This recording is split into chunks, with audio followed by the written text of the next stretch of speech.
Guys, welcome to the J. Scott Outdoors podcast. Today is going to be episode 137, and it is part 7 of a 7-part series on turkey hunting Western style with Chris Rowe of Rowe Hunting Resources. And today we're going to finish up with calling turkeys, and it's a fairly comprehensive and long episode, but probably going to be one of the most popular episodes we've ever had here on this podcast.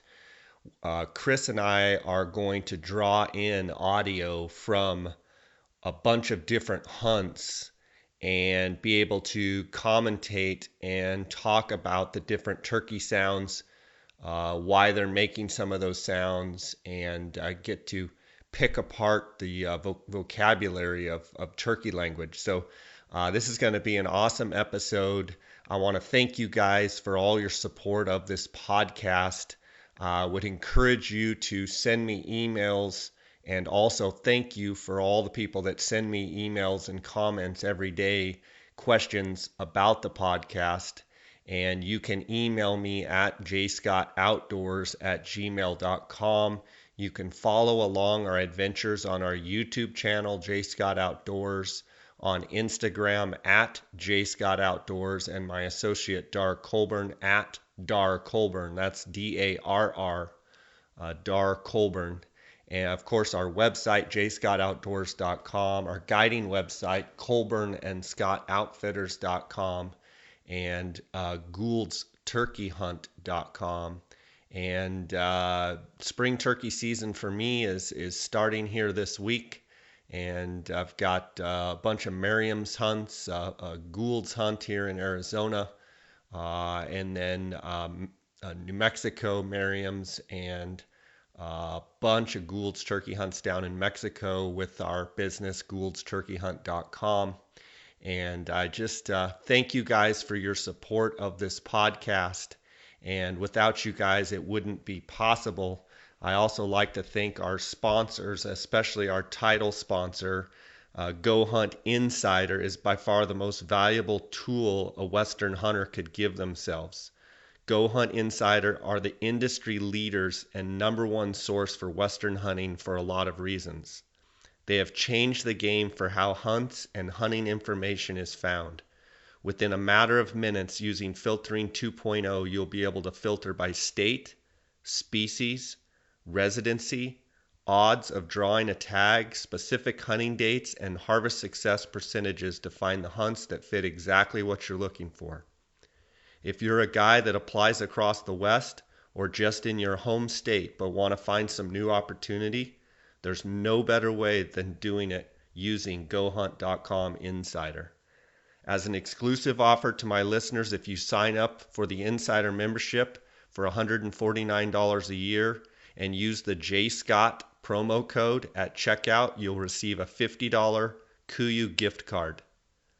Head on over to gohunt.com/insider, sign up, and get yourself the most valuable membership a hunter could have. Guys, let's get right into this episode with Chris Rowe of Rowe Hunting Resources, and I hope you enjoy it. I really enjoyed doing this episode and bringing in all the natural turkey sounds, and hopefully you guys will be able to use these tips and tactics to successfully harvest a big old gobbler this spring. So let's get right to it. Welcome to the J. Scott Outdoors podcast. Today we are in part 7, believe it or not, of turkey calls, turkey calling, vocalizations, all the different calls. And at the end of this episode, we're going to play a bunch of live turkeys doing their thing. And it's going to be a great episode here again with Chris Rowe of Rowe Hunting Resources. Chris, how you doing? Doing great. Thanks for having me back. Yep. I know that this is going to be one of the listeners' favorite part of this series, but we've covered a lot of ground in the different episodes, on scouting and roosting and setups and all the different things, this is pretty exciting. We're going to have some great audio for the listeners to listen here. First, I'd like to talk about turkey calling. And, in my mind, being a good turkey caller is definitely a strong part of the, piece of the puzzle of being a good turkey hunter. But I know actually plenty of good turkey hunters that aren't the greatest callers. So as much emphasis as we're going to place in this episode on turkey calling, I think it's important that, some of these different setup episodes that we're talking about, how to set up and where to set up and what have you, I think are imperative. And then, of course, we've all heard the guy that doesn't sound like a turkey at all, and consistently not be able to kill birds. So I definitely think turkey calling is an important part of being a good turkey hunter. We definitely want to talk about the different types of turkey calls. You basically have your box calls, your pot and peg calls, otherwise known as, say, slate calls, because originally they were made out of slate, and now they're, made out of glass, made out of crystal, made out of aluminum, made out of copper. And man has done a good job of finding ways for those quote-unquote friction calls, the box and the pot and peg, to sound pretty darn good. And then we have mouth calls as well. And mouth calling, I believe, has gotten to a whole new level, having gone to the NWTF and been able to go to watch the best mouth turkey calling guys in the world. And quite honestly, the top 10 probably, or even top 20 of those guys that show up are fantastic with a mouth call. I think a mouth call is one of those things that, unless you really practice at it, it's kind of, in my opinion, the hardest to get the best at, and it's the hardest to get proficient at. And I think it's just because of the nature of the call. But I'm excited to have you on today to talk about all these different aspects of turkey hunting and turkey calling. I would ask you first and foremost, what would you say, which call do you use the most? Probably without a doubt for me is the box call still. I mean, I just really do love the box call, even though it's a call that I typically suggest for beginners to start with, just because it's so easy to learn. But I do. I mean, just the sound, the versatility of them, and quite honestly, there are some birds out there that they will respond to a box call where they won't respond to anything else. And then if I had to pick a second one, it'd probably be a mouth diaphragm. Yep. I think, for me, I love box calls. I kind of collect box calls, and I like the way that each box has its own different sound, but you can also sound different and still sound good. Yeah. Where I feel like also with diaphragms and mouth calls, you can sound different, but they're not all good. Yep. Or they all sound good, but they don't sound very different. I can sound really, really great on a raspy diaphragm, but they all sound raspy. Well, this was a little higher pitch. Well, no, it just sounds kind of medium to low or whatever pitch, but raspy. There's a world of difference in a pile of different mouth calls, and it can to get them all to sound good. Yeah, absolutely. I'm going to pick up a box here and just do a little bit of yelping on 3 different boxes to hopefully give the listener an idea of how 3 different boxes sound similar but sound different in their own right. So let me run through 3 of these here, and I'll let you run your box too so guys can hear it. This is actually a one-sided box call. This is a Ty's custom call. I think it was $20. It's one of my favorite. It's kind of my go-to box. And some of the later audio that we're going to play here in this episode, you're going to hear this exact box. And I'll go from kind of soft on all these series here with these 3 boxes. I'll just kind of do some light yelping, and then I'll just kind of, get a little more intense, and you can hear the differences.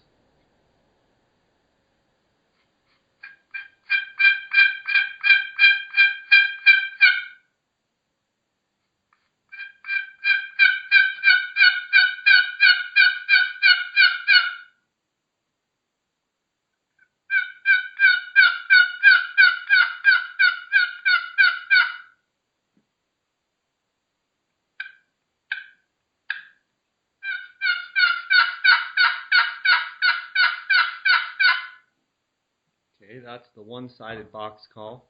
I've also got a Primos box cutter, single-sided box that actually Will Primos, the man, the myth, the legend himself, signed for me, which was a nice thing. He sent me this call last year. Yeah, but it's got its own unique sound. Don't lose that thing. I know.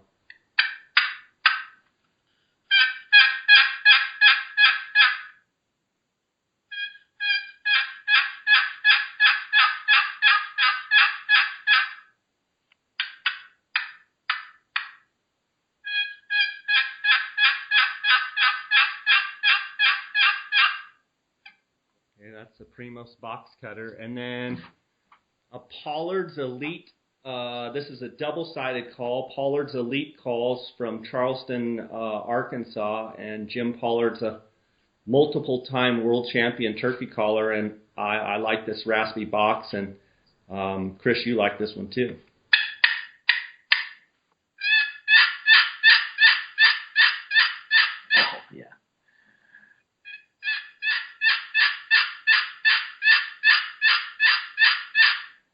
One thing I like about a box, too, is you can kind of mess with the cadence a little bit. And you can kind of work your way into it. You can kind of start on a little bit, just kind of mellow and kind of get a little more excited as you go.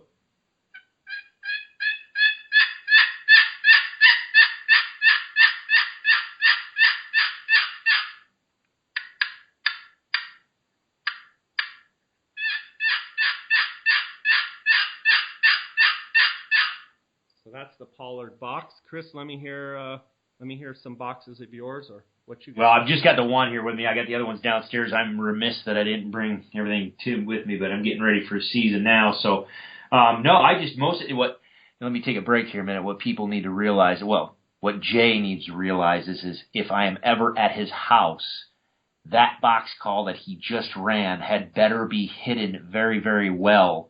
Otherwise, it's going to take a trip to Kansas. I know. Jim Pollard, I use his mouth diaphragms, and I actually was talking to him on the phone. He says, "Man, have I got some boxes that are running hard?" And I said, "Well, let me hear it." And he ran this call right here, and I said, "I want that one." He's like, "What?" I go, I want that call, that one you're running right there. And he sent it to me. It's pretty awesome. Cool. But no, I mean, seriously, my workhorse, I've got, for those people, if you the regular listeners, you might remember that I used to be associated with Primos and on their pro staff a long time ago. And so I've got pretty much all the different box calls that Primos made, and I've got a handful of other ones too. And so I've got some really, really high-end fancy box calls, and I've got some just cheaper ones. But I'll tell you, like you said you just ran the box cutter. The box cutter from Primos, especially these latest versions, they're all one piece. Mahogany, goodness gracious, for like $20, they are a phenomenal sounding box. It's a single-sided box, which I think is very, very easy for a lot of beginners to start on. But that I'm telling you, that's my workhorse. I have my vest with me, and that's why I have this call. It's just the single-sided box cutter. I love a really raspy box. I mean, and different materials and the different woods that they're made out of are all going to impart a different sound. Whether it's poplar, which is very soft wood, which is going to kind of give you that high and clean, high-pitched, clean sound and two-tone yelps to it. Really nice. Same thing with cedar. You can get some really sweet, mellow-sounding cedar, but man, you get into some of these mahoganies and other hardwoods, they just have that really good, harsh raspiness to it, and I just love it. Yeah, for sure. And let's talk a little bit while we're talking about box calls. I like to keep chalk on my calls all the time. I'm constantly chalking my box calls. And, there's a bunch of ways to chalk your box call, but I like to chalk with the length of the lid. So not against the grain, but I like to go the full length of the lid, if that makes sense. And I actually get some chalk from, it's actually, it's got a little turkey on the end, and it's about, 4 inches long, and it's actually made by Lynch. It's a Lynch box call chalk, and I've used it for years. And they're like 4 inches long, and they're about like the diameter of a lifesaver. And that one piece of chalk has lasted me for years, and I put that chalk on all my box calls. And one thing I will say too is you want to keep your box calls dry. If your box calls get wet, that can change the sound, certainly when they're wet, but it can change their sound forever. And you can also use a box call in the rain. If you get like a plastic bread bag, you can keep the box call actually in the plastic bread bag with the rubber band around the end, and it still works fine. It's not quite as loud, but you definitely want to keep your box calls dry. And then let me. Sorry, I don't mean to interrupt, but just for the box calls that are not treated with a waterproof coating, there are some box calls. Yeah, that's a good point. There's some synthetic ones, and I'll be the first to tell you, I'm not a fan of the sound of most synthetic box calls. However, and again, I have one because Primos sent me one, but Primos makes them and several other manufacturers make them. They are a wooden box call, but the wood is either treated or they will have basically for lack of, like a black color. There you go. It's basically a friction surface bonded to the wood that is waterproof. So the call will still work when it is wet. However, the rest of the call is still wood, so you still need to be careful with it. So yes, there are box calls you can get that are waterproof. But and my friend Casey Brooks, who lives in the Northeast, he obviously has a lot more rain and deals with a lot more moisture than I do, and he was running a couple boxes, and I think they're fairly cheap, and I want to say they were called Mystic. I don't know if that's the name of the manufacturer, but I think it was a Mystic, and it had that black surface, and he actually had a handful of them that some of them didn't sound very good, but a handful of them sounded pretty darn good. And even so much as he was letting me use it, I was using it, just running it, because I just love box calls. So I hear one that I like, I like to get them in my hand and play with them. He's like, take it out. And so I actually went out when we were hunting and used it a little bit. But that's a good, if you're hunting in areas where it's wet and there's a lot of moisture, you might look into getting some of those, wet box or whatever they call them. But you also hit something very important too. Now, I will tell you that manufacturers probably don't care. Retailers might. But you're absolutely right. If you're talking about a box call, you're talking about wood, and not all wood is created equal, and the grain and how it's cut, all that stuff plays into if a box call sounds good or not. Like you just said, he had several of those wet boxes or whatever that some sound good, some don't. Well, you're absolutely right. I have some box calls that are just in a tub. They just sound horrible. But some sound better than others. So even among the same calls of the same manufacturer, if you have time and the retailer isn't going to kick you out of the store, I seriously recommend you open the package. Most of them are bubble packages now. Just open the package, run the box call, see how it sounds to you, and if you like it, buy it. If you don't, put the thing back in, grab another one. And another tip I'll add is, like, I've gone to the National Wild Turkey Federation convention, and one of the things that I like the most about going to the convention is you show up and almost every manufacturer out there is there. And on their booth or in their booth and on those tables, they just have like hundreds of boxes and hundreds of slates. And obviously not the mouth diaphragms that you can try, but you can sit there and you can run different strikers. And then with the boxes, you can just play each one of them. and I'll go and, buy, 8 or 10 boxes every convention. And by the time I get home, maybe some of them that I bought for whatever reason, when I get home, they just don't sound as good. But I'm one of those guys that I very rarely ever throw a box away. Yeah. Because what I like to do on boxes that, I have my top, 3 or 4 or 5 that I, run for the season, and the rest stay in a little box or a big box now. The next year, I'll kind of get them out. I'll get my screwdriver out. I'll get my sandpaper out. And, I don't recommend this to start sanding down the lids. But if you've got a call that's just a dog and you're like, you can't revive it, you might as well tinker with it. Yeah. And start sanding a little bit on it. Maybe get your screwdriver out, and you can adjust the tension on the screw that attaches the box, and where you can tighten it or loosen it. I had a call that I just couldn't get it to sound, and I started messing with it with my screwdriver, loosening and tightening and chalking, and finally I got it sounding pretty darn good. And so I never like to throw box calls away. I like to give them away. And I'll sell them too if someone wants to buy them. If someone wants to come over and play with them and say, hey, I like this call, how much you want for it? And the other thing is, I like to call little mom and pop manufacturers up, and I like to say, what do you got? Oh, I got these boxes, and I got this, that, and the other, and I'll say, play them for me.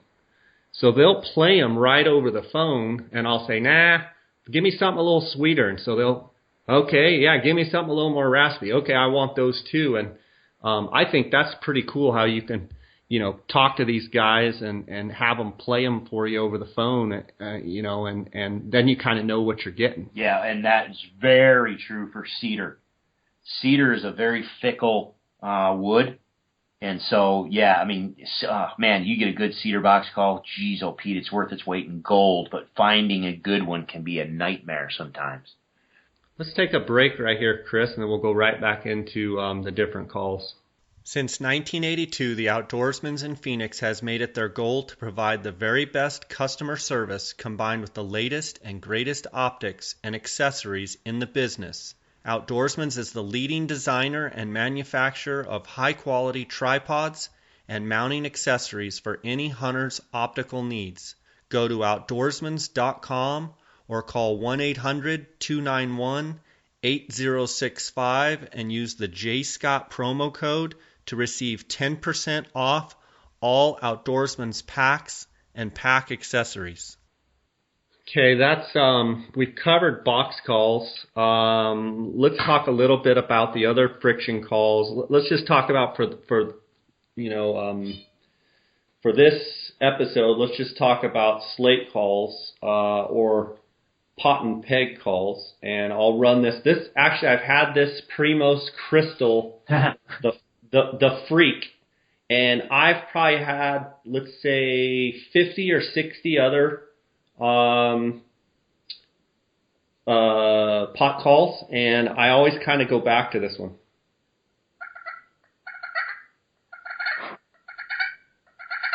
I like a slate because you can purr on it.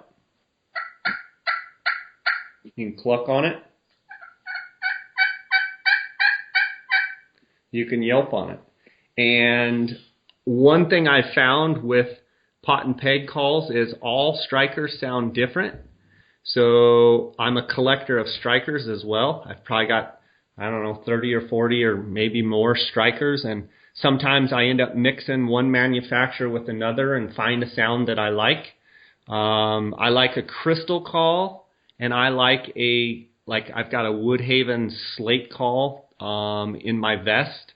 And the slates are real soft, kind of subtle, sweet sound. And the crystal is one that you can actually get a little more aggressive and, really reach out there on windy days and strike those birds. I love friction calls. I'm big into box and pot and peg. One other thing is you don't want to get your pot and peg, you don't want to get the surface of your quote-unquote slate calls or crystal calls, you don't want to get them wet. Now, just like the box call, there are some manufacturers that are now making some friction calls that you can literally pour a cup of water on, and to demonstrate this at the NWTF convention, they actually have them sitting in water and you can still play them. And unless they've changed something, most of that is because what they're doing is they're running a synthetic striker. Right, a synthetic striker, and they also sell these synthetic strikers, and they'll say when you whatever call you're using, pot and peg style, you can use this synthetic striker and it'll work even when your call's wet as can be, and it's true, and it maybe doesn't sound quite as good, but it still sounds good in my mind. Yeah. Do you use the pot and peg much, Chris? I do, and I'll use it most of the time. I will use it first thing in the morning. If I'm going to do my tree, and we're going to get into this later, but my subtle sounds for my tree yelps in the morning, that usually it'll be a pot and peg that'll be the first call, just to wake up, just to make that initial contact, real soft, subtle stuff. Or if I need to really make it sound like I'm doing fighting purrs, or if I'm trying to do purrs, I can do purrs with a mouth call, but they sound bad. I mean, to me, I don't like them. Yeah, I don't purr on a mouth call. I've never been able to. No, but mine sounds like a fighting purr. I can't. Yes. I just can't get it right. Yeah. So if I'm going to do purrs, or subtle sounds, I love the pot and peg. And same thing, I've got a pile of them, but for everything from the natural slate, like you said, is typically it's going to be a much more mellow sound. Those are not forgiving as far as moisture. You get any drop of moisture on them, and that call's done until it dries out. But most of the time, I'm using a synthetic surface. I'm using the crystal glass. The power crystal has been my go-to call.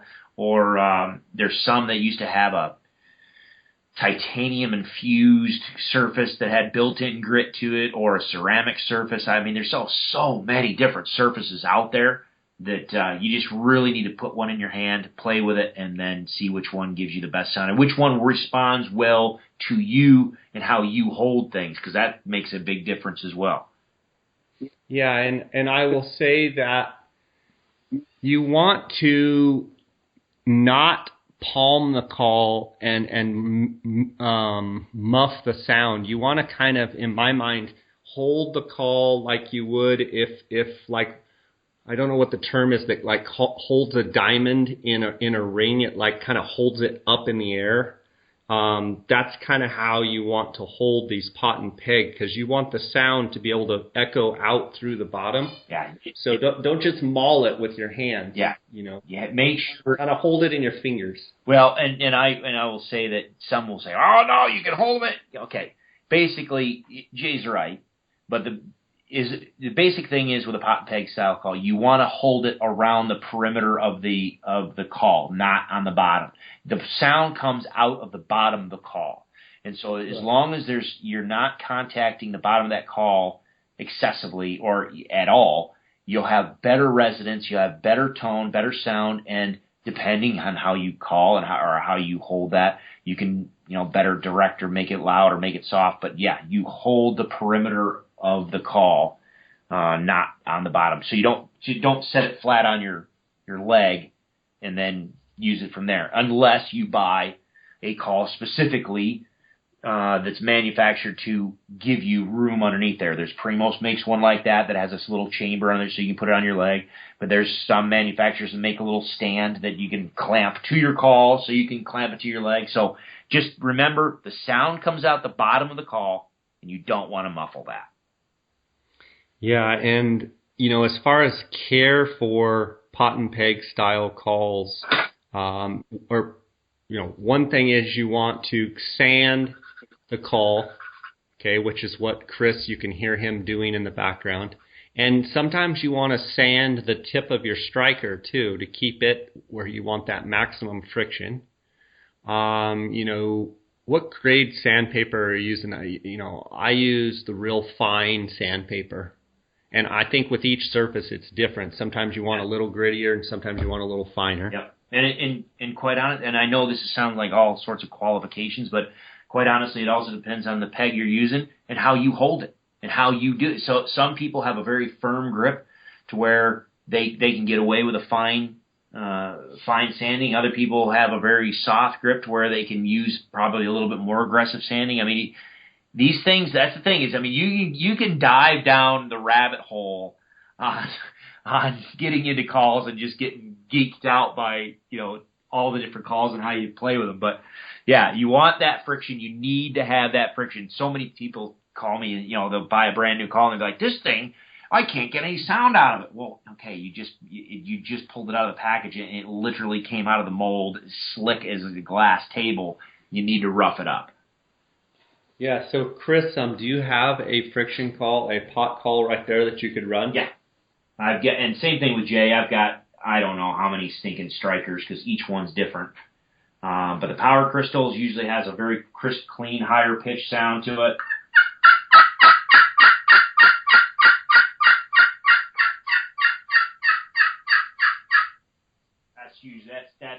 That is usually my go-to one. This one's a little different crystal.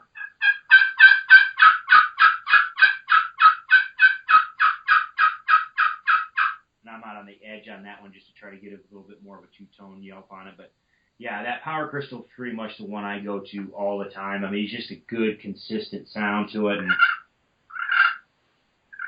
I mean, I know the microphone is going to amplify. That's the thing with these computer microphones, and it'll adjust the volume. But I mean, I can be so quiet with it if I need to, and that's why I love it for those early morning tree yelps. Just real subtle.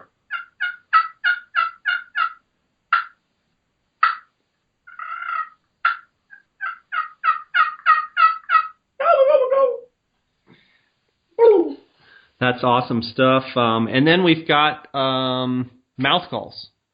And I would say that I always have a mouth call with me. I always have a mouth call in my mouth. But I don't mouth call a ton. I'm going to lean more on my friction calls. I have been trying to become a better mouth caller for a long, long time, and I think I have gotten better. And I keep saying every year that I'm just going to go out and just take a mouth call and live and die by the mouth. And I think that's what you almost have to do in order to get really good at it. And I just find myself leaning back so much on my friction calls that I would just consider myself a mediocre mouth caller. And there's all kinds of mouth calls. The one that I'm going to blow here, I've actually got two of them. They're from Pollard's Elite calls out of Arkansas, and they're kind of there's all sorts of cuts as well on a mouth call, and there's all sorts of reeds. Some are double reeds, triple reeds, quad reeds. There's all different types of cuts. You've got the split V's, you've got the combo cuts, you've got the the ghost cuts. There's all sorts of cuts, and they all do different things. This is just a standard kind of a yelp on a mouth call that I use.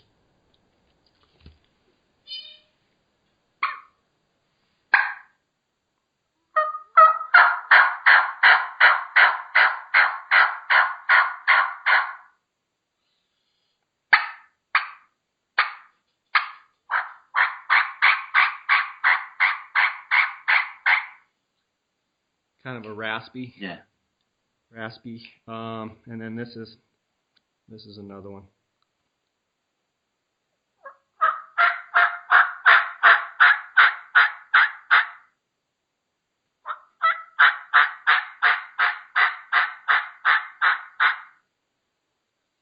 So there's the mouth calls, and there are a ton of resources in my mind to listen to great mouth callers. I actually just had Scott Ellis. He's a multiple time world champion mouth caller, or he's actually done well in friction calling too, but he's a phenomenal mouth caller, and there's a ton of resources. I think one of the great things with the internet is there's a ton of resources out there to learn how to become a better caller, both with the mouth and with the friction call. And then you've got, obviously, Row Hunting Resources is a phenomenal tool to listen to the actual turkeys themselves. And then Chris also has some great turkey calling stuff on his turkey module. Chris, what do you want to say about mouth calls? The number one thing people need to realize is everybody's mouth is built a little differently, and so different mouth calls are going to fit differently. And, Jay went through and said, there's different cuts and there's different reeds, different numbers of reeds and different thicknesses of reeds and different stretch of reeds and different cuts and reeds. And, okay, all of those matter. And all of those are going to give you a different feel, and they're going to give you a different sound. But the other thing, too, to keep in mind is you need to take a look at the different frames, all right? Each frame, the frame is the structure of the call, and then you have the tape. So the frame is what holds the latex in place, and then the frame has tape on it, and that's that half-moon-shaped tape that seals it to your mouth. Well, the tape and the frame, both are critical in figuring out if that call is going to fit your mouth or not. And you've got to find a call that's going to fit your mouth. It's just like buying boots or sneakers. There's all sorts of different sneakers out there. And you can get a red pair, a white pair, a blue pair, a black pair. Doesn't matter. If they're one size too small for your feet, it does not matter what color they are. They're not going to fit any better, and they're still going to pinch your feet.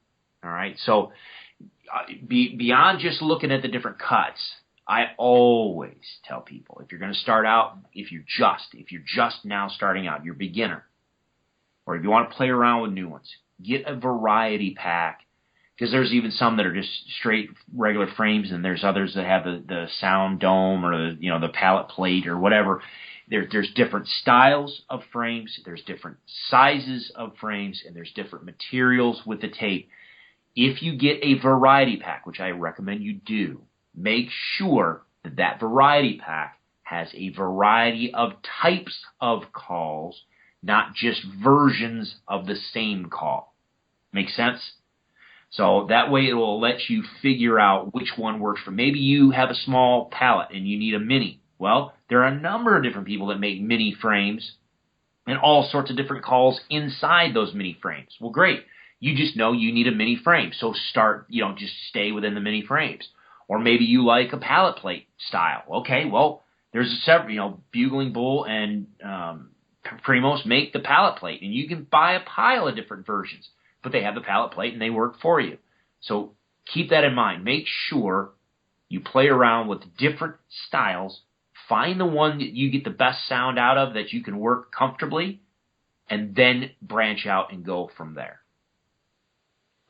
I think that's great advice. The other thing I would say is, I like using reed separators when you're using, a double or a triple or even a quadruple latex call. I think once your latex sticks together, it all acts as one, and it turns in. Guys say, "Oh, I use my elk diaphragm to turkey call." Well, you're probably not getting that two-tone, two-dimensional, three-dimensional sound. Three-dimensional. I don't know if that's possible, but you're not getting that. You're just getting that kind of one-tone sound. You want to separate those reeds with little reed separators, or you can use toothpicks. The other thing you want to do is you want to keep those calls in a cool, dry place. A lot of people put them in a plastic bag and put them in the refrigerator. Yep. Because that latex over time breaks down. The worst thing you can do is have those calls in your truck letting the sun beat on them. The second worst thing you can do is I wear a lot of chapstick, and I get chapstick on my calls, and literally you'll go to call and it won't even make a sound, and it's like the latex just literally shrivels up. You really need to watch what you get on that latex of that mouth call. Chris, let's, unless you have anything else on actual calls, let's transition into the actual vocalizations and let you work through the different turkey vocalizations. Before we do that, let's take a break, though. Have you guys heard about PhoneScope?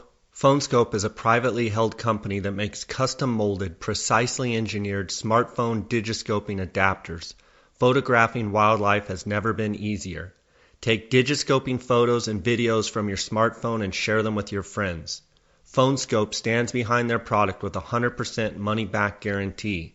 PhoneScope is the future of digiscoping. Get yours now. Use the JScott16 promo code and receive 10% discount on all purchases. check them out at Phonescope. That's PHONESKOPE.com, or on Instagram at Phonescope. Wilderness Athlete is committed to improving the health and quality of life for the outdoor athlete by providing field-tested, scientifically validated nutrition and sports performance products. Check them out at wildernessathlete.com and use the JScott promo code to receive 10% off any order. You good, buddy? Yeah, and before we jump into the vocalizations real quick, there's a couple things or one main thing that I've been thinking as we've been going along here. You know, Jay and I are going to be talking about some broad strokes on some things and some generalities, and we're not really diving into the weeds on, actually using the box call, using the slate call, and that type of stuff yet. But, I think there's really kind of three different levels of callers, and I think we all start and we go through each phase depending on how much time and effort we want to put into them. You can be what I call an effective caller, meaning you might not be, the three I say: effective caller, you can be a proficient caller, or you can be an expert caller. The people that are up on the stage at the NWTF championships and that type of stuff, those are expert callers. I mean, goodness gracious, are they good? I mean, they'll just amaze you. Your jaw just hangs slack when you listen to them. Sounds like a turkey on the stage. Oh yeah. I mean, they're phenomenal. Those are expert callers. And are those expert callers effective in the field and kill birds? Oh, yeah. Am I an expert caller? No. I will tell you right now, I am not an expert caller. I kind of classify myself as a proficient caller, meaning I know how to make all the sounds that I need to make in the field, and I can make them on each of the different calls that I have, whether it's a box, whether it's a slate, or pot and peg or a mouth call. I can make them all.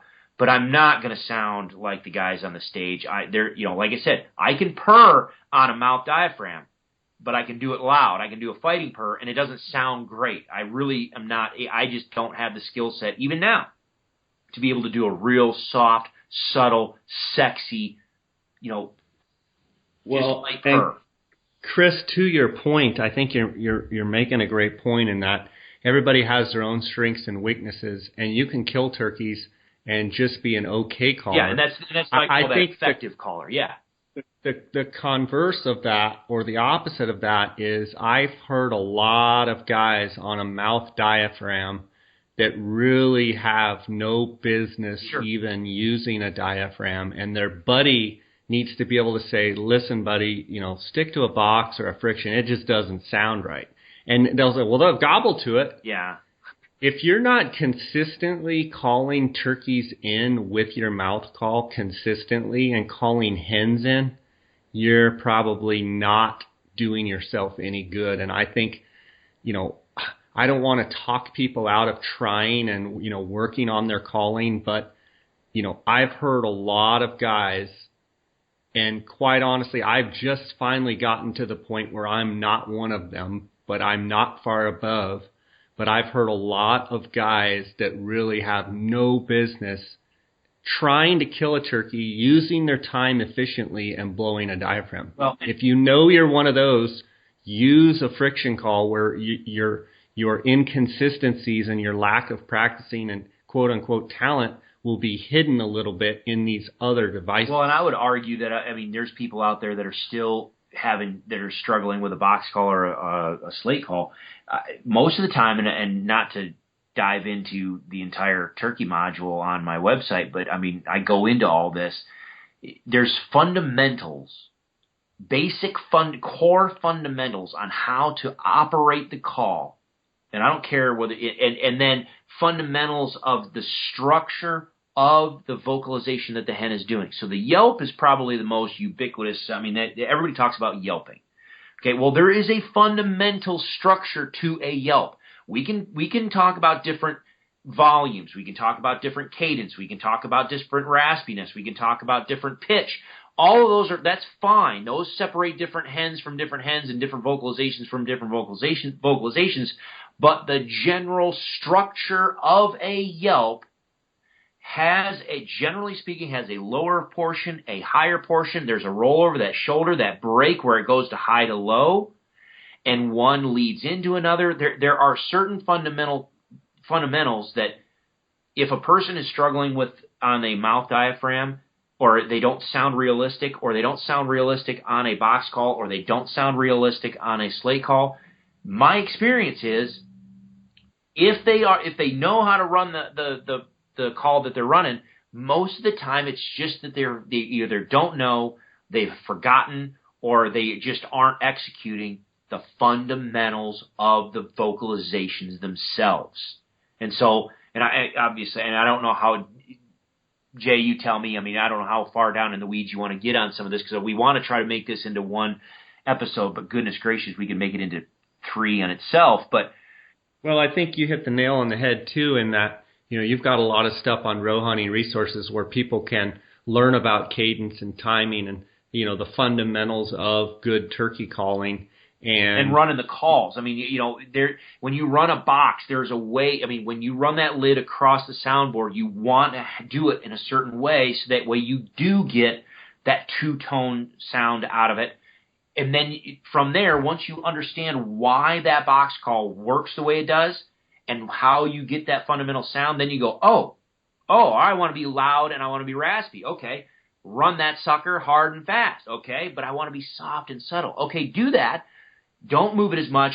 Don't put as much pressure, but still maintain that lid on that, you know, the sweet spot of that sound, or in the sweet spot on that lid, so that way you get the two-tone yelp.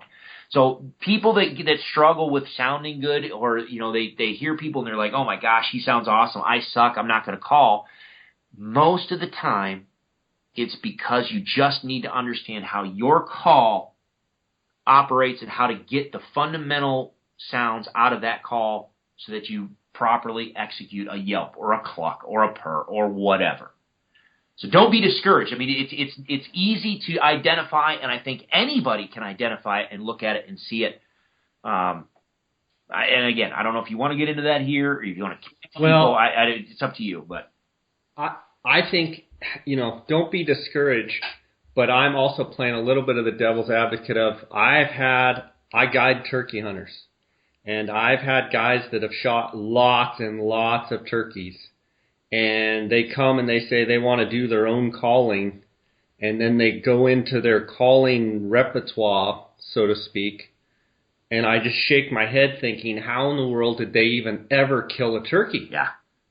And you know, they kind of look over at me like, I don't know what's going on, why isn't he coming in? And I'm just thinking, you know, how am I going to, one, keep a straight face, and still make my tip? And how am I going to maintain a decent hunt ear when it's like, okay, this is not going to work unless we ambush them and, you know, get right in front of them. Let me try something different. Yeah. So, and, you know, like I said, I'm not saying I'm the greatest turkey caller in the world at all, not even close. But there are some people that you need to know your limitations, and you need to figure out what are the best calls you can make, and that's what you need to stick with. Yeah. Chris, let's talk about the different vocalizations. Go into turkey vocalizations a little bit. Well, you know, as a biologist, I mean, you know, if you look at the turkey biology themselves and communication and all that, I mean, I think the wild turkey has been shown to be one, if not one of the most vocally diverse birds on the planet. I mean, seriously, I think the last time I heard there was like 20-some different unique vocalizations that all mean something different that turkeys use throughout their life cycle and throughout the year. For hunting, you don't need to know all those. I mean, it really boils down to clucks. Well, yelps are probably the number one. You want to know your yelps and be able to do an effective yelp. After the yelp, I think clucks are important to be able to do. I think after clucks, maybe you learn to purr. And if you learn the yelp, the cluck, and the purr, then maybe start stepping it up to where you say, okay, I want to be a little bit more aggressive, to where I want to learn how to do cuts or cutting. But there's other vocalizations called the kiki that it can be that's the sound that a young bird makes when it wants to get back and grouped back up with the flock. They can be effective, but really for the beginner and those that are starting out, even if you haven't started out but you're still struggling with your calling, get your yelps right. So your yelps, clucks, purrs, and then I'm cutting are the 4 that I use 99% of the time. And most of the time, it's yelps. Okay, and then there's several types of yelps. Can you go through those? Yeah, I kind of break it down. Realistically, there's probably 3 that are easily identifiable. Ones that are called the assembly yelps.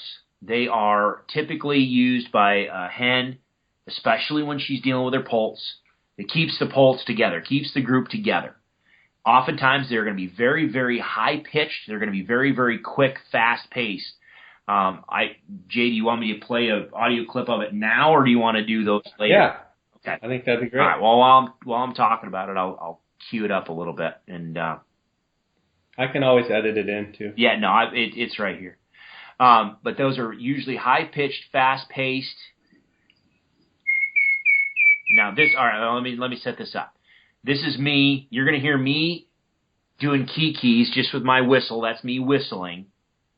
And this is literally in October. I was getting ready to set some tree stands. I didn't have a turkey call in my mouth.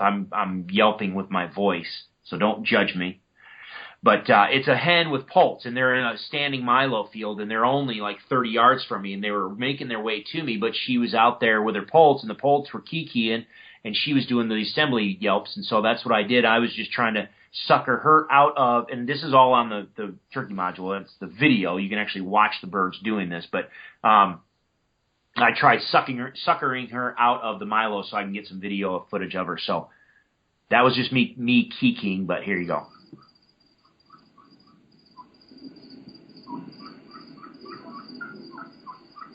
You hear that high-pitched, fast-paced?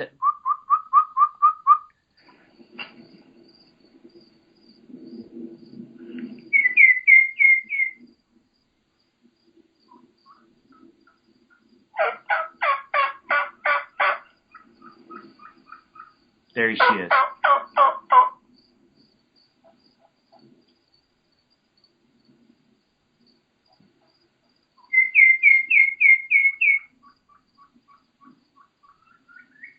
Okay, now those are the kikis coming back, but you can hear that hen just out there. So it's high, very, very high pitched, almost, flute-like or almost songbird-like, and very, very fast paced. Those are good, those are great in the fall if you're fall turkey hunting, or if you're in a situation where you have a big flock and you know that you have a bunch of poults running around and younger birds running around, and you want to sound like a hen trying to call that rest of the flock in.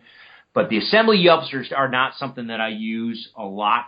The plain yelps, those are, when you listen to the plain yelp, the 2 that I use most, I kind of just segregate them into 2 styles: high pitch, fast paced, and then low, what I call low and slow. And they're used for 2 different purposes. And I think it's important for people to really. There's your classic high-pitched, fast-paced, your normal, what normal people do, what normal hunters are using, just that normal, standard, plain yelp.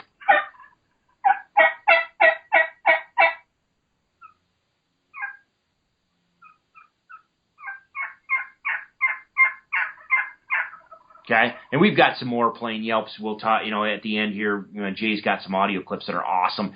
Just that high-pitched, just and they can be really excited, really loud, really raspy, really fast. Just going crazy. Or they can be subtle like this, where they're just a good even cadence, but really accentuates that high note in the higher portion, and it's a little bit more fast-paced.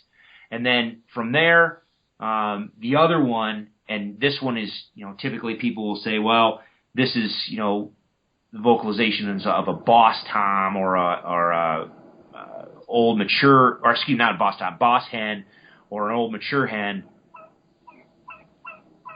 what I call that low and slow.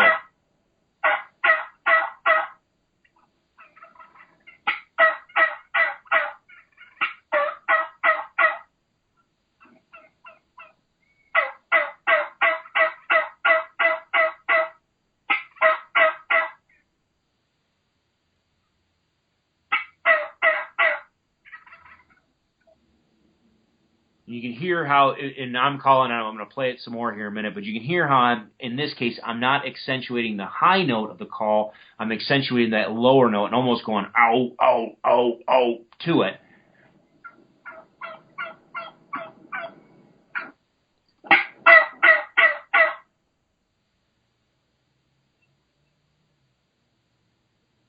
And in this situation, what I've got is there's a gobbler, obviously, and he's got a small group of hens. And there's one hen that's doing the high-pitched, fast-paced, that higher, that just regular, normal, plain yelp.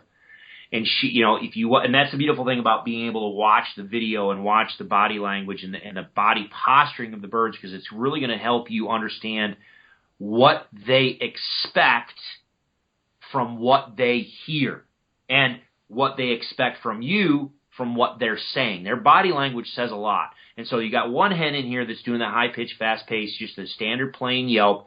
Her head is up. She's looking. She's seeking. She's actively looking for someone. And those high-pitched, fast-paced ones, that's kind of what it is. Essentially, it is a hen that is seeking someone else. Now, maybe that's her moving her way to you, looking for you, or that maybe she's standing out there. She's excited, calling, just she wants you to show herself, or wants you to show yourself.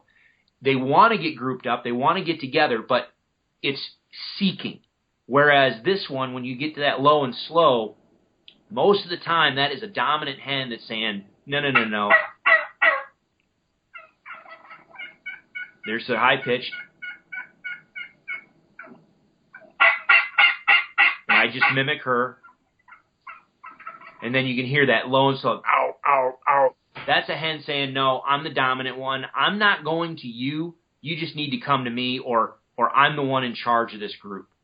So those are really, for me, if we get down in the nuts and bolts of what I do most of the time as far as yelping, it's going to be one of those two. If I want to get a response, I want to get a bird gobbling, I want to get him fired up, or if he's already fired up and I want to build that excitement to where he wants to come in, most of the time I am using that high-pitched, fast-paced, plain yelp of whatever volume that I need to give him.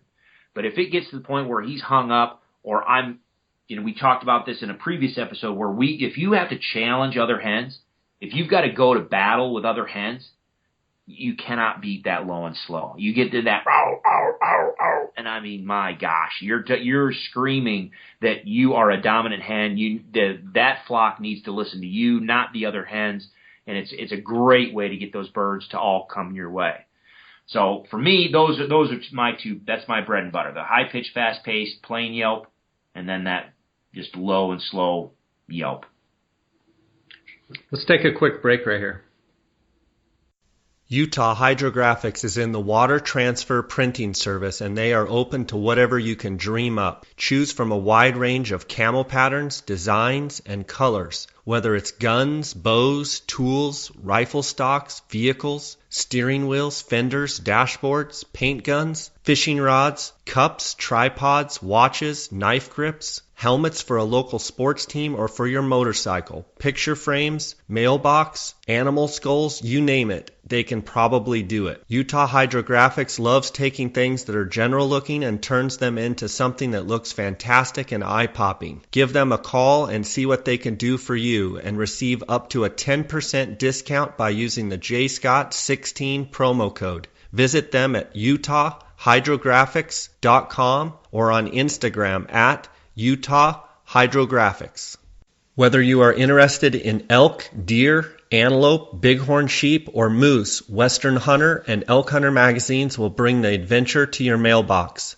These publications feature articles on the finest hunting gear, tips and tactics from experienced hunters, field judging trophies, glassing techniques, calling strategies, and much more. To become a more knowledgeable and skilled hunter, subscribe today. Go to westernhunter.net/jscott and enter your email address for a chance to win a $1,500 credit towards any Swarovski product. Okay, Chris, we've covered the different yelps. Let's cover the clucks. All right, clucks. I mean, clucks are basically done when turkeys are more inquisitive. They are curious. They are, and a lot of times I consider them more support vocalizations. There are times when hens will just sit in, they'll just come in and cluck at you. And that's the only vocalization they'll make. But a lot of times you'll hear them in support of either purrs, or they're in support of the yelps. You hear them yelp, yelp, yelp, cluck, cluck, cluck, yelp, yelp, cluck, yelp, So, but most of the time when you hear a bird that's clucking, especially if they're clucking and purring, they are curious, they are inquisitive, they are very interested in what they see as far as your decoys, or what they hear as far as your calling. And so I'll play just this. This is a hen just clucking and purring. I'll turn the volume up a little bit so you can hear her.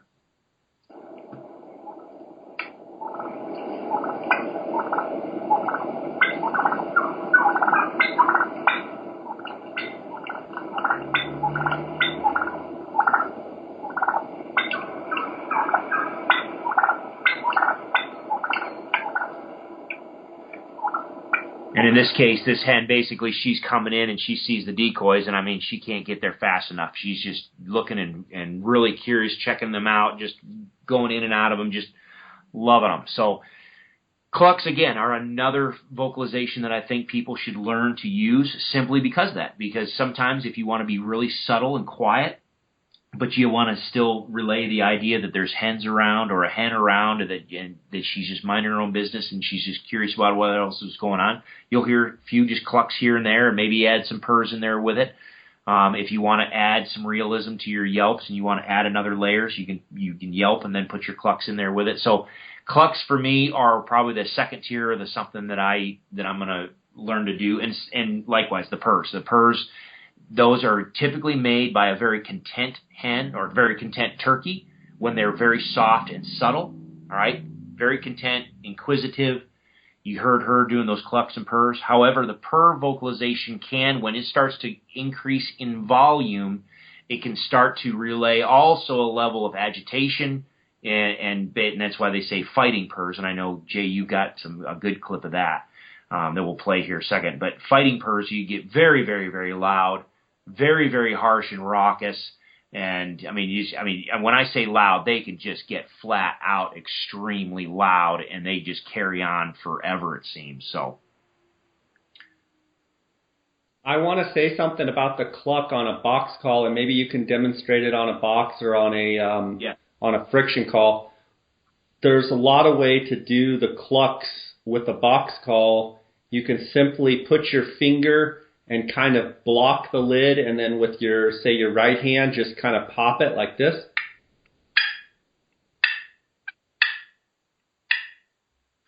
Or you can lift the lid and kind of click it off like this.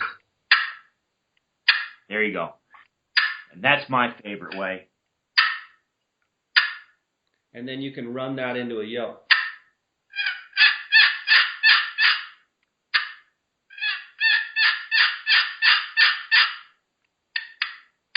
Yeah, and for people just starting out, if you're just starting to call, I really do recommend you do that. Like Jay said, put the paddle down, and basically you're going to have to find the sweet spot, that middle part of your lid. Put that middle part of the lid down in the middle part of that soundboard, and then put a little downward pressure, and then just kind of flick your wrist a little bit and get that to pop. And I like doing it that way to start, and teaching people to do it that way to start, because it very clearly is a cluck at that point. I mean, it's a very clear cluck. If you start playing around with, and it's very effective, don't get me wrong. I'm not trying to contradict Jay at all. But when you're just starting out and playing with it and practicing with it, if you try just popping the lid, if you don't have that lid in the sweet spot, it can very easily sound like an alarmed putt. Now, an alarmed putt is a it's an alarm sound. It's a vocalization. It's a let's get out of here, boys and girls. It's heads up, pay attention, danger could be around, we're out. Okay? And it's a very similar structure, but there's a difference as far as what the sound quality is. A cluck is more raspy through the whole thing, and a put is very clean and put. Okay? So there's a difference, and if you don't get your lid in the right spot on your soundboard, and you're not familiar with the call, you can end up doing alarm putt, and all of a sudden everybody's heads go up, and now they're standing around and they're like, "Oh, what's going on?" So let's hear you do some clucking on a friction, on a pot and peg. Yeah, and that's the other thing too is with pot and peg.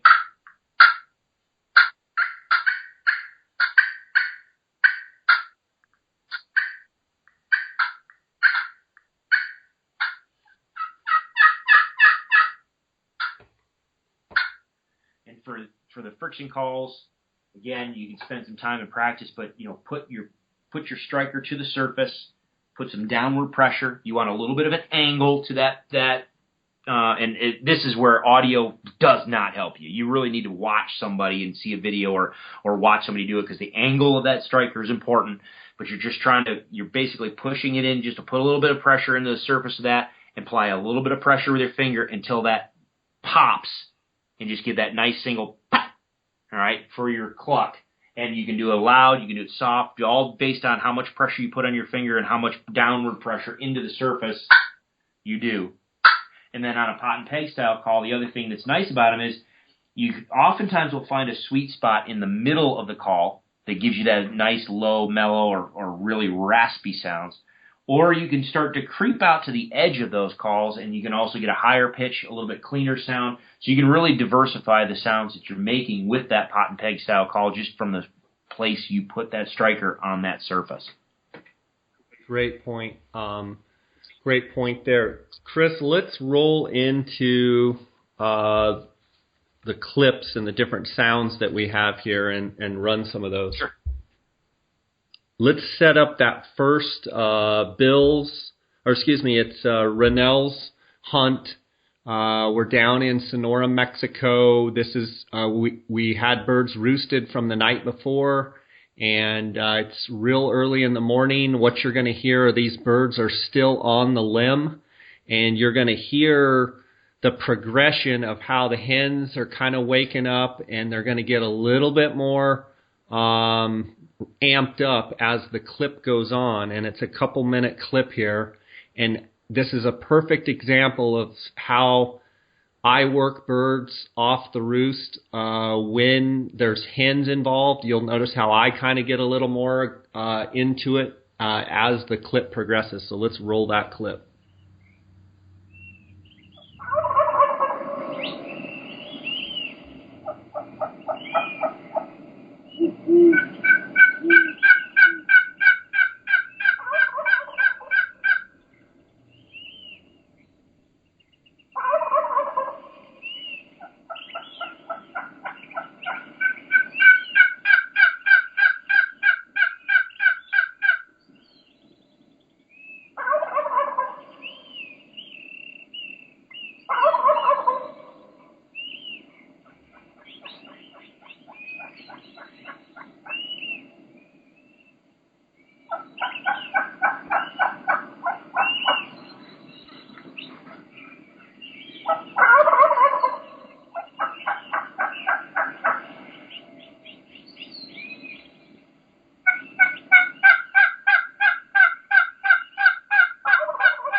Jay, can you hear me if I talk over this? Yeah. Beautiful thing about this is, and I wasn't even on this hunt with you. You can hear Jay doing that high-pitched, fast-paced yelps, but the hen is doing it too. And now we've talked about this here. Let me push pause a minute. We've talked about this in an earlier one of the earlier episodes of mimicking the hen, and I think that's awesome. Jay's doing an awesome job with that now.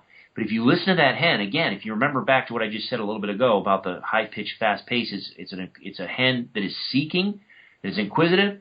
She hears Jay calling, and she's on she being Jay, the hen that Jay is, imitating, she's on the ground. That hen knows that she's on the ground. At this point, that hen that's up in the tree is like, where are you? I mean, are you, come under us. I want to see you. Where are you? I want to make contact with you. So it's a perfect example of that high-pitched, fast-paced, that seeking style of plain yelp.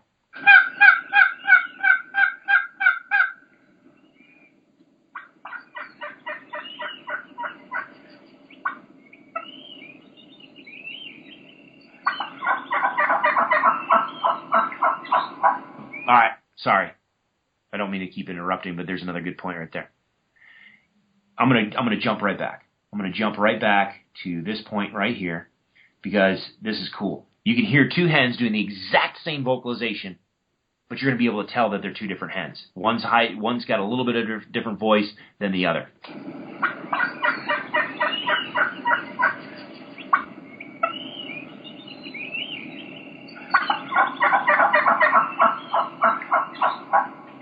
Hear how that one's a little deeper and raspier?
Gobbler's about to come unglued.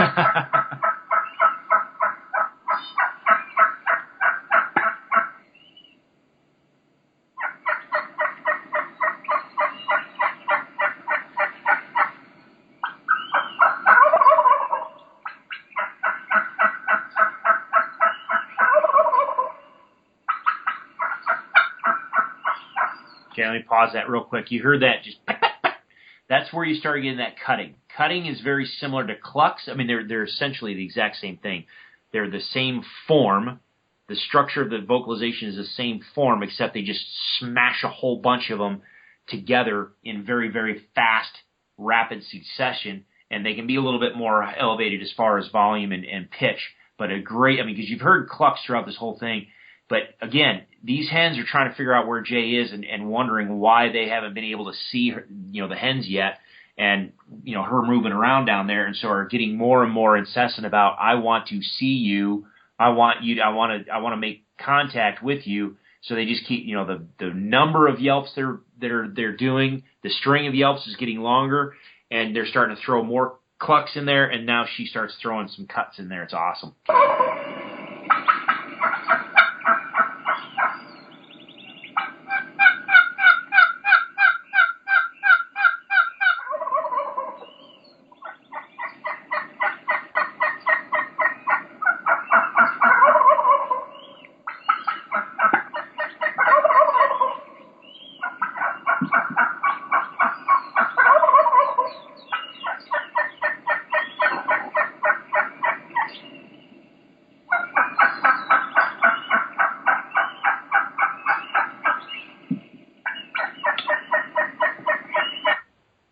That's a great clip. So that gobbler, what ends up happening is the hens hit the ground, that gobbler flies right down they all see the full strutting decoy and the Jake and the hens, and they come right into the spread. The gobbler actually flies right into the spread, struts around and around and around, goes over and beats on the Jake, and is going toe-to-toe with the Dave Smith strutter decoy, and then Rennell was able to capture her and get her first, harvest her first Gould's turkey, and that was an awesome. I just think that totally portrays, up on the limb, and then, obviously they flew down a few minutes later. That whole clip I have that whole clip on my YouTube channel. Beautiful birds, but I loved the hen vocalization there. Not to mention the gobbler in the background was literally about to just come unglued up there on that limb. I don't. Every single feather on that bird had to have been at full. I mean, he couldn't have popped out probably anymore. Yeah, and the thing was, we couldn't see the turkeys in the tree from where we were set. We were kind of just around this. There was this one tree kind of blocking. Perfect. But I mean, it was one of those situations where I knew that it was game on, and I was kind of milking it a little bit, if you want to know the truth, because I knew that they were going to fly down and then see the decoys, and it would seal the deal that much more. And it was just a great morning. And that's my favorite way to set up. If I could set up under a roost that way every single time, that is how I like. Sometimes having them be able to see you from the roost sometimes isn't the best thing, because they can see, wait a minute, there's no movement, So sometimes the best thing to do is set up just around a clump of trees or just around the corner where they can't quite see you, but they know exactly where you are, and so they have to pitch out. And like you said, they pitch out, they see it, they bank, and they land, and here we come. This next clip that we're going to play is also in Sonora, Mexico, with a Gould's turkey. And I think one of the things that's so cool about this clip is it's an early morning roost setup, and you're going to hear a real, in my mind, young hen, and she's going to have a real high pitch. She's going to be doing quite a bit of keeking, some high pitch sounds, and it's just awesome. I think this is a great clip.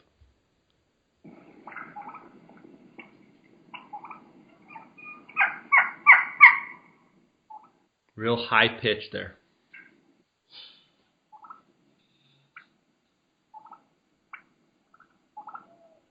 And hopefully those purrs are coming out. Yeah, and those birds have already hit the ground. They just hit the ground, and just listen to this hen get after it here.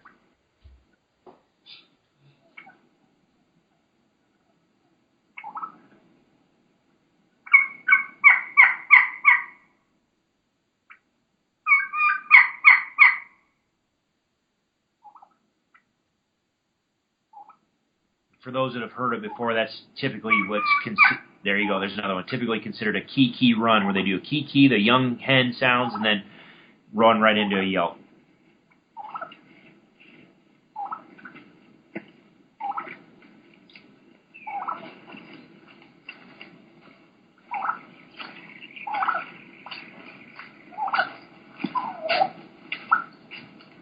They're walking right by me in the leaves.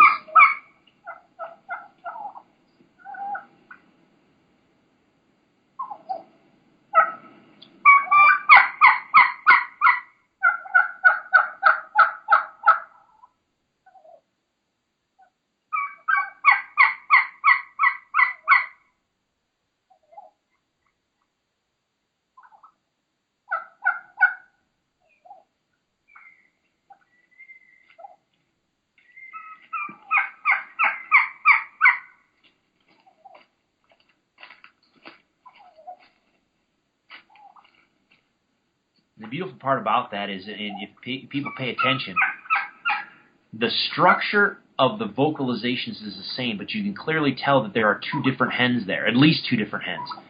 Their voices are different, but the structure of what they're saying is the same. So that gives people,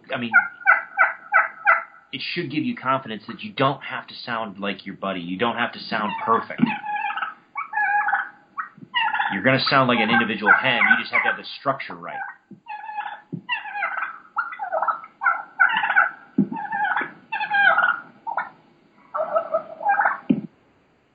beating on my decoy. You can hear that. No, that's awesome. That's a great clip. Great clip there. This next clip is actually in Arizona. This is a Gould's turkey as well, yelping, and it's kind of a throatier. It more sounds like a Jake. It is a hen, but it's kind of an interesting yelp here. Oh, excuse me, Chris. Let's cut that there. Okay. I set that up wrong. Okay. Whenever you're ready.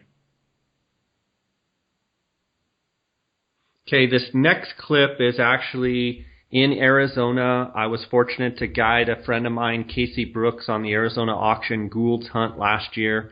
And you're going to hear Casey calling a little bit to this hen, but I think this is just classic, kind of excited, kind of aggressive hen yelping at its best.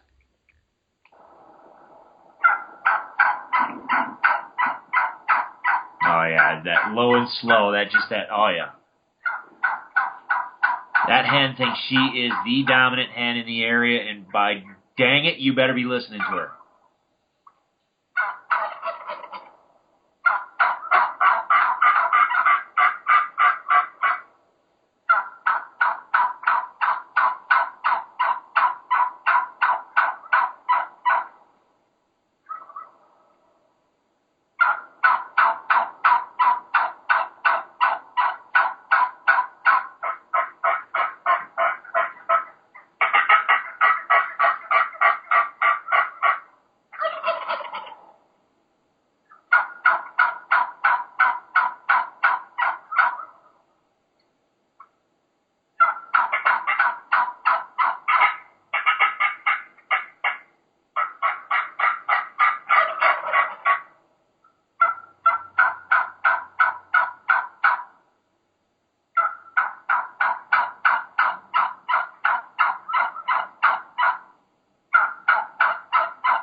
Yeah, that's perfect. I mean, that for me is that classic low and slow, dominant old boss hen. Yeah, I mean, it's almost like if you could just have her in your pocket and squeeze her, squeeze her every once in a while and have her do that, you'd call in every turkey around. Gosh, yeah, I mean, absolutely. That again, if the turkeys, if they're not moving your way, if they just seem to be hung up and they just keep yammering back at you, if you learn to do that, and for me, that is best accomplished with a mouth diaphragm, that a good raspy, the most raspy mouth diaphragm that you can get, because you can formulate your throat and your mouth a little bit to get that ow, ow, ow, that accentuate that low, hollow note. Again, if you listen to it, it has a high part, it has a low part, just like all the other yelps. Whereas the high pitch, fast paced, the excited or whatever you want to call those excited plain yelps, they accentuate that high note. Yap, yap, yap, yap, yap, yap. These accentuate that low note, and if you can learn to do that, man, if they hang up or if they're just not coming quick enough, or you need to challenge a hen, that's the vocalization to use right there. This next clip is in Arizona as well. It's a Gould's turkey, and it's yelping. And we had roosted these birds the night before. Dar, my partner in the guide business and hunting partner, he was trying to shoot one with his bow. And his son and I were about 12 or 15 yards from the decoys because of the little open where we were. It's the only place we could set up, and Dar's just to our right. And these turkeys come in close, and you'll listen to these hens yelping.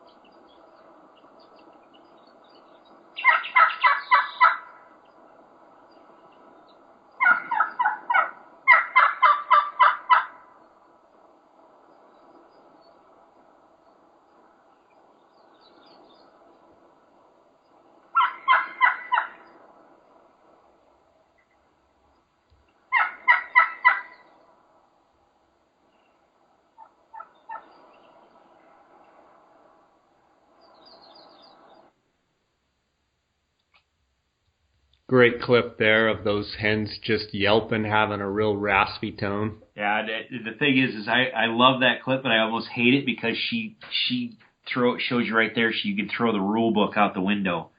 I mean, I always talk about consistent cadence and how she just throws all that out the window. It's awesome. She's awesome. This next clip is in Sonora, Mexico, Gould's turkey. David Williams was with Dara and I, and this was his second bird. And we're all kind of set up close to these decoys. You'll hear David calling a little bit. You'll hear his buddy Andy Melton calling, and they're going to come in, and they're going to start. The hens are going to be beating on the hen decoys. The gobblers are going to be beating the strutter decoy. It's a pretty cool clip.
Here the decoy's just getting hammered.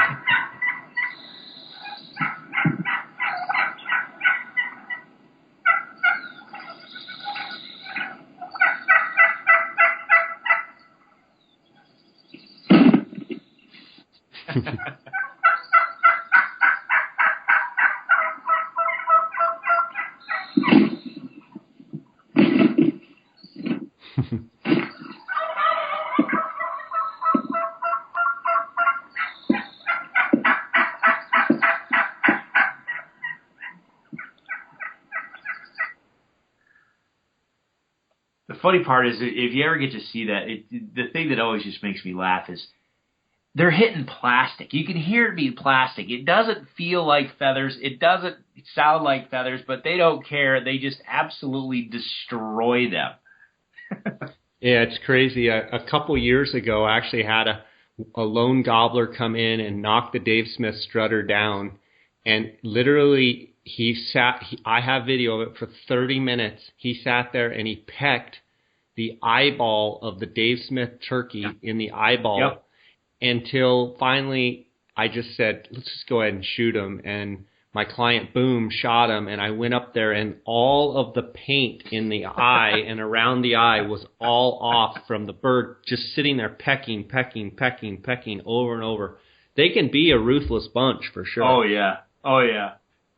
This next clip is in Sonora, Mexico as well with the Gould's turkey. This is a bird that I knew had hens. I knew he had one hen, and I knew I had to get aggressive with this hen and go back and forth with her. I let her. He obviously was gobbling in the dark, and she started in, and I knew I had to kind of just get with her and start mimicking her. It's a great clip here to listen for an early morning roost setup.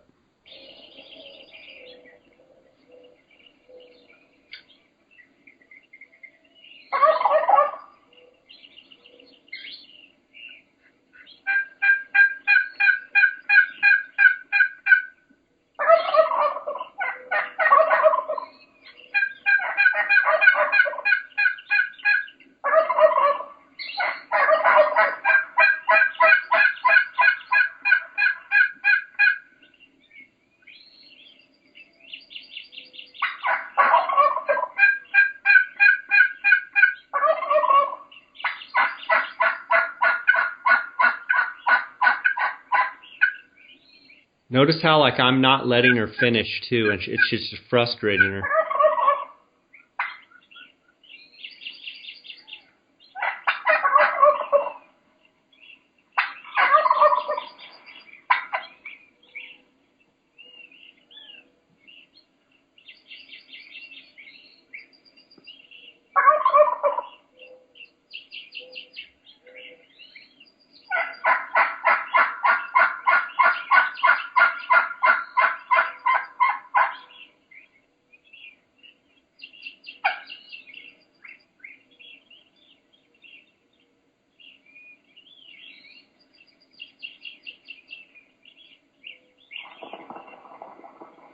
She flies out of the tree and flies right to me. The gobbler's still in the tree.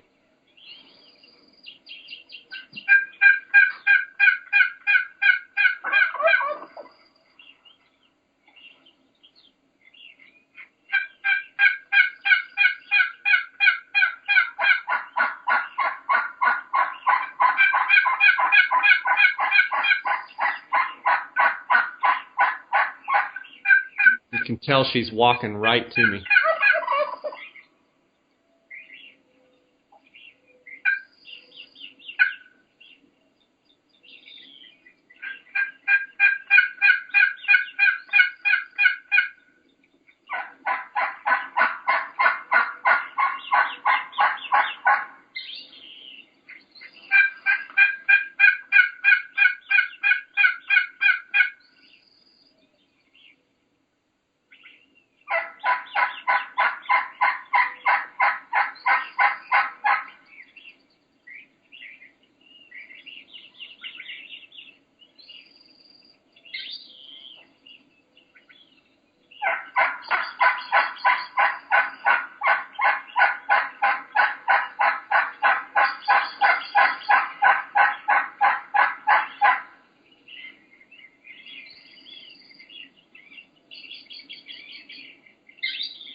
There was a little ditch kind of thing that she kind of popped off there, and that's what you heard her when you pop, pop, pop, pop. Nice.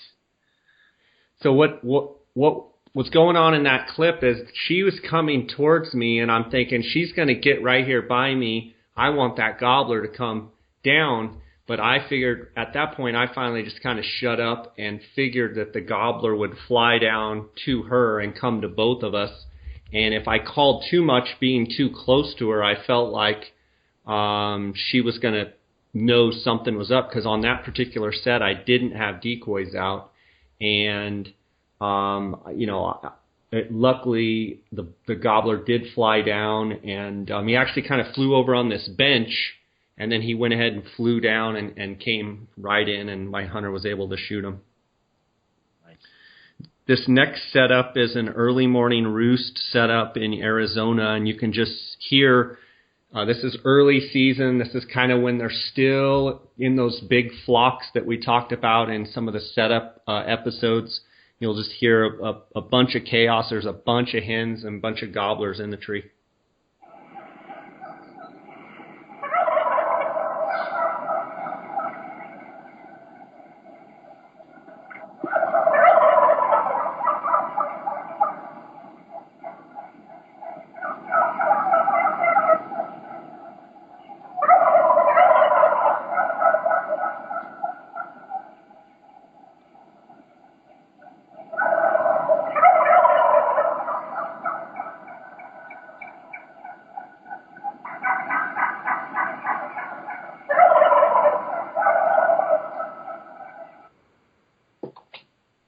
What would you do in those situations, Chris, where you just have a ton of birds? I think at that point you have to really get after it and really get to calling to get something to come, happen and come your way, because there's so much going on. You almost have to be the loudest and most, not necessarily loudest, but the most obnoxious hen in the group, I think. Yeah, exactly. Unless I know that they're absolutely going to pitch out and going to land right in front of me. No, you do. I mean, literally just start hammering. Just start hammering. Just loud, raspy, you do. You've got to stand out from the crowd. You've got to make it seem like your place is where the party is. That's where everybody needs to be. And even if you don't get the entire big flock, at least try to sucker some of them out. Again, those stupid 2-year-olds, sucker some of them out to come check you out. This next clip is a bunch of purring and clucking, and then it leads into fighting and fighting purr.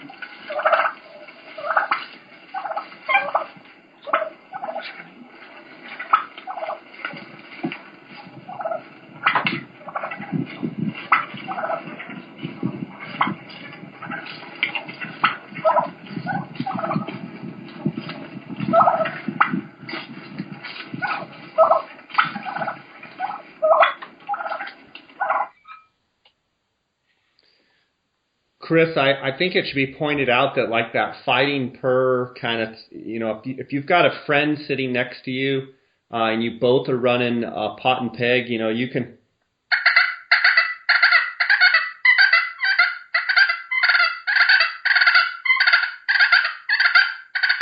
you can drag that peg on that surface and make that same kind of fighting purr sound, and I have seen it where it just turns a gobbler, upside down when he hears that. Just like a lot of times, if 2 girls were fighting in a restaurant, who's not going to go over and watch some of that?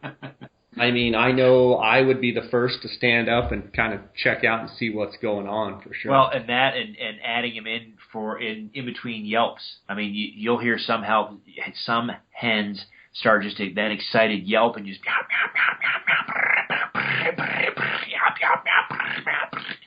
just very, very excited. I mean, sometimes that in itself just, again, when we're back to what you just asked a minute ago about how do you compete with that level of excitement and all that activity going on, all of these things, you adding those fighting purrs, those aggressive purrs in there, excited yelping, all those add to it. And you're absolutely right. I mean, sometimes they're the easiest calls to make just because you don't have to be perfect with it. Stick that, take your striker, stick it in the surface, push down and just start dragging it, just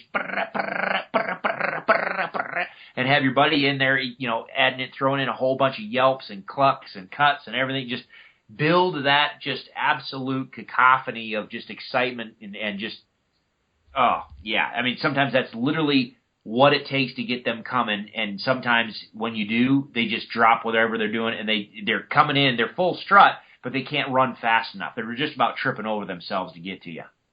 I love that. All right, this last and final clip is last year, Northern Arizona, Merriam's turkey, me and a friend, and I had called in this hen, and there were several gobblers kind of gobbling around, and this hen came right to me, and she finally got so close I just had to stop calling. We didn't have any decoys set, and she ended up coming and standing, anywhere from 5 to 10 yards from us, and one of the gobblers broke free and came right over, and my friend was able to kill this gobbler.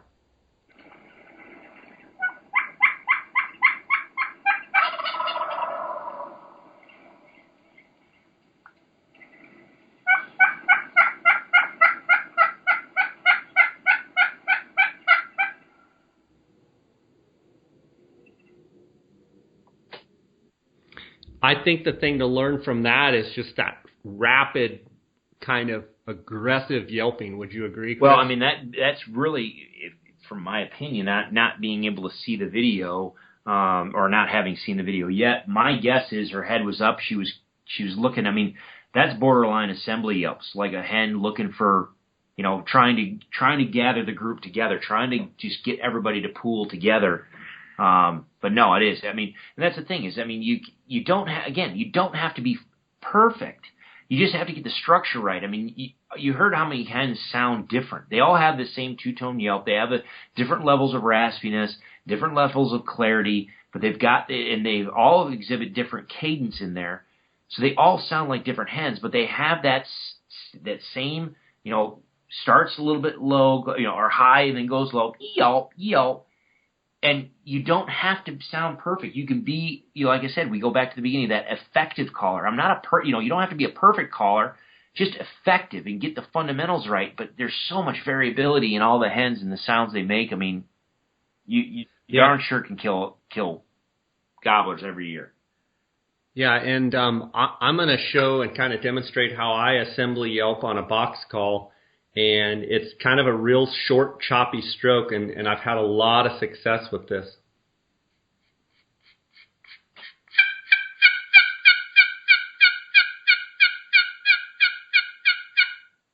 Yep, and because in those assembly yelps, there's not a lot of rasp to it. Yeah, it's just this choppy.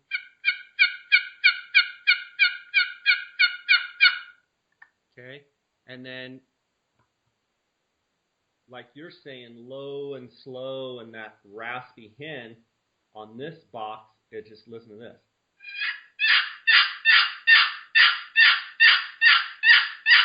Exactly. It's kind of like that, just ow. Yeah, exactly. Get over here. That's great stuff. I think people are going to really enjoy that audio, and I think we did a pretty good job covering all the different sounds and turkey calling. Chris, do you have anything to add here in conclusion? No, I mean, just spend time listening to it. I mean, that's your best teacher. I mean, the best way to learn what these sounds sound like is just listen to hens doing it. Again, I know you've been gracious enough to give my website a plug, and I don't mean to hammer it, but I mean, that's the other thing too, is being able to see this all happen. And watch their body language, watch what they're doing, who's making the vocalizations, what is she doing, and what is the outcome of that interaction. Does the hen come over and look? Is she bolt upright and seeking and looking? Is she relaxed and more aggressive, or what? Being able to see the body language that the bird is exhibiting while she's vocalizing is huge. I know that you're going to post some of these video clips on your you've got some on your YouTube channel. You're going to post this also, you said, on your YouTube channel? Yeah, I'm going to post on my YouTube channel and on my website. And then, Chris, as well, you have a lot of great turkey vocalizations on Row Hunting Resources. So, yeah. I want to encourage the listeners to listen to the real turkeys as much as you can. And, take these clips that we just listened to and, listen to them over and over and over. And when you're mimicking your calls, play these sounds and mimic and try and copy them on, whether you're using a mouth call, a box call, a pot and peg, and try and get where, if you can make these sounds, you're going to kill turkeys.